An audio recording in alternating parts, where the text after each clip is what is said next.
Hi, and welcome back to Spine and Rehab Specialists. I'm Earl Hayden, one of the physical therapists here, joined again by Chris McMillen. Today we're going to show you 3 of the best exercises you can do if you just had an oblique strain or tear. And these are going to kind of grade from, in terms of difficulty, from easy to super hard. Okay, so start at the easy ones and then take your time with it. Let that discomfort be your guide, or come and check us out and we can tell you how to do more of these.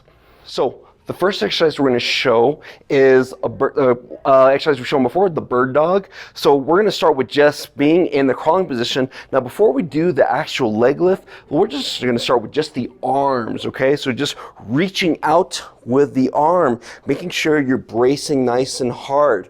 And you want to cue your breathing with this, okay? So you want to hold your breath. You want to get used to being able to create tension through here and also breathe at the same time. And that becomes very uncomfortable after you've had this type of injury. I know I've done it to myself. So it doesn't take much. We're doing short repetitions right now, but as this becomes easier and you become stronger, you can start doing longer holds, maybe 5 to 10 second holds, or even adding an ankle weight. Or you can start adding in a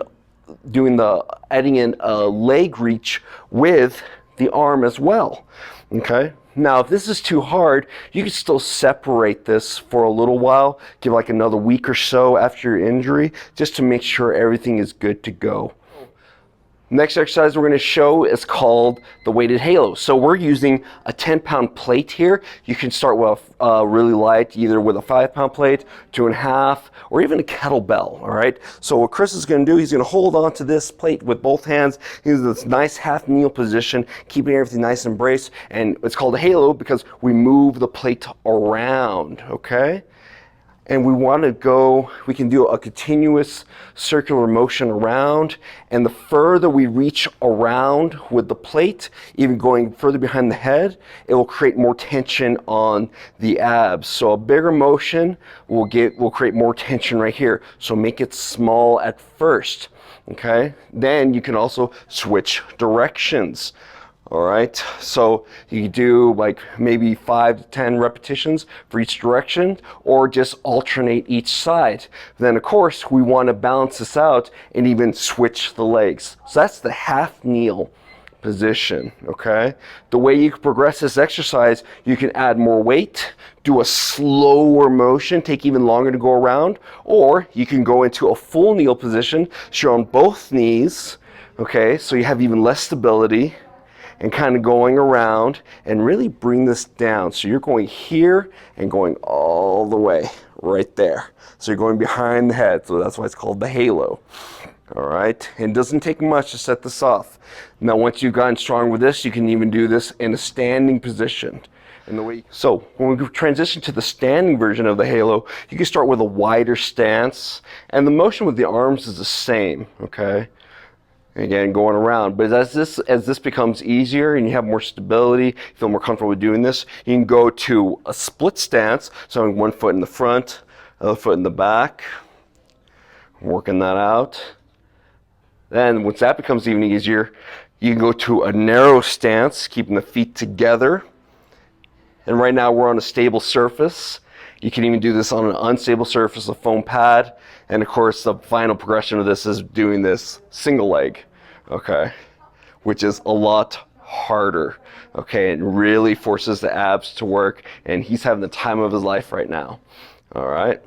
So now we're gonna go back, we're gonna show, one of the other best exercises we can do is just our handy dandy squat, but we're gonna use this weight plate over here. So Chris is gonna take a really long time to lower himself down, anywhere between like 5-10 seconds. And then this bottom position, we're gonna press out the weight. Now, if this press out is too hard for you, or even just having a weight with you, you could definitely work on just using no weight, just use your own body weight, just master the motion, okay? But the main thing is we're going down slow, focusing on breathing, and make sure our technique is good here. So we should be bracing hard through the core, hard through the glutes, and just maintaining that tension even here in the thighs, okay?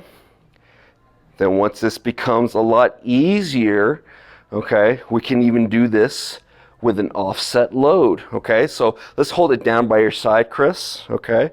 So this is like a suitcase carry, and then just go ahead and squat down. So the offset load is going to increase the difficulty of this exercise. And we're not using a lot of weight here. It doesn't take much to start to set this off. If this becomes too easy, you can even use a bar, okay?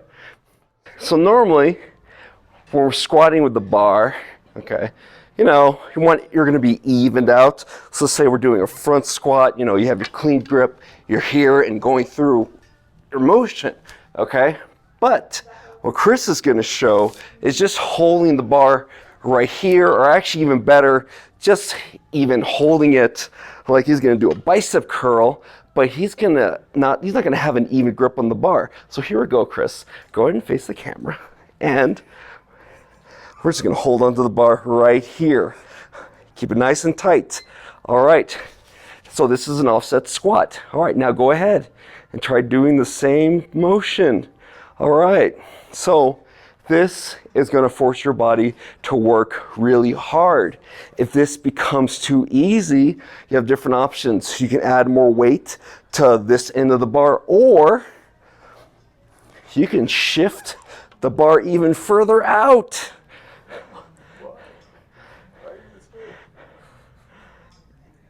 And you could tell he's struggling a lot. It doesn't take much with this.